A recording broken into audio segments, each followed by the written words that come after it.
महिला पोलीस अधिकाऱ्याला धमकीच्या व्हायरल व्हिडिओवर अजित पवारांचं स्पष्टीकरण. कायद्याच्या अंमलबजावणीत हस्तक्षेप करण्याचा उद्देश नसल्याची सारवासार.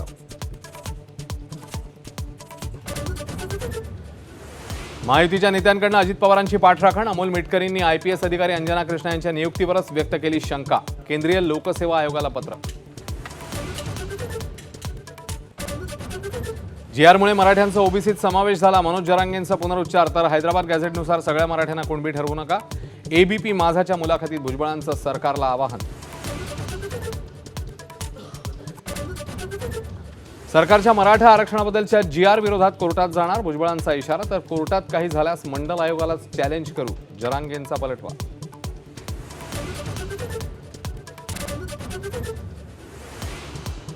जरांगेंचं भूत पवारांनीच उभं केलं. बारामतीतल्या ओबीसी बहुजन एल्गारातनं लक्ष्मण हाकेंचा हल्लाबोल. अजित पवारांवरही डागली तोफ. जे करायचे ते करा. मुंबईत ठाकरे बंधूंचाच महापौर होणार. संजय राऊतांचं एकनाथ शिंदेना थेट आव्हान. तर शिंदे हे अमित शहांच्या मागे शेपूट हलवतात असाही टोला. गणपती विसर्जनासाठी मिरवणुकीकरता मुंबई पोलीस सज्ज. 3000 अधिकारी, 18,000 पोलीस कॉन्स्टेबल तैनात. प्रशासनाच्या सूचना पाळा. नागरिकांना आवाहन. ऐन अनंत चतुर्दशीच्या तोंडावर मुंबईत मानवी बॉम्बस्फोट करण्याच्या धमकीचा पोलिसांना मेसेज. 400 किलो आरडीएक्सचा स्फोट घडवणार. 14 पाकिस्तानी दहशतवादी घुसल्याचाही दावा.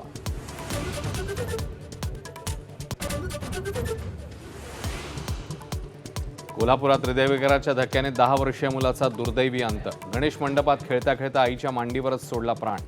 कोल्हापुरातल्या कोडोली येथील हृदयद्रावक घटना. अभिनेत्री शिल्पा शेट्टीचा पती राज कुंद्रा विरोधात लुकआउट नोटीस जारी. 60 कोटी रुपयांच्या फसवणुकीचा आरोप करत आर्थिक गुन्हे शाखेची कारवाई.